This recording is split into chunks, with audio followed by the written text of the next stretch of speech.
হযরত ওমর রাদিয়াল্লাহু তাআলা একবার তৃষ্ণার্ত অবস্থায় এক রাখাল ছেলেকে বলছিল যে, হে রাখাল, একটা দুধওয়ালা বকরির একটু দুধ আমারে পান করাও। সেই রাখাল ছেলে বলছিল, জনাব, আমি এই রাখাল বকরিগুলোর মালিক না, আমি একজন কৃতদাস। রাখাল আমার একজন মুনিব আছে, মালিক আছে ছাগলগুলোর, বকরিগুলোর। আমি তো তার অনুমতি ছাড়া আপনাকে দুধ পান করাইতে পারি না। হযরত ওমর রাদিয়াল্লাহু তাআলা বলছে, হে রাখাল, তাইলে তুমি এক কাজ করো, একটা দুধওয়ালা বকরি আমার কাছে বিক্রি করে দাও।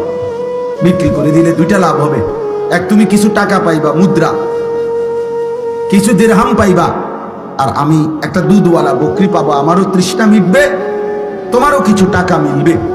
আর তোমার মালিকরে বাড়িতে গিয়া বলবা, একটা বকরি, এই আরব দেশে তো 200-400 বকরি এক লগে চড়ে, 2-4-500-1000 আরো বেশি।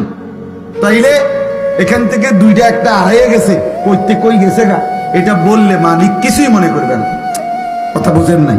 তুমি গিয়া বলবা একটা বকরি কম, এটা কই জানি গেছে গা, আমি কইতারি না, পাই না, খুঁজা পাই নাই, এতে তোমার মালিক কিছুই বলবে না।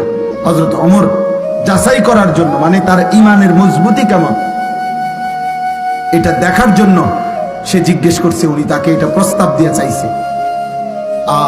আমরা কিতাবে পড়ছি সরাসরি এই যুবক রাখাল ছেলে, সাধারণ কৃতদাস, সে পরিষ্কার বলছে, ফাআইনাল্লাহ, ফাআইনাল্লাহ, এই বেটা, তাহলে আল্লাহ কোথায়? আল্লাহ কোথায়?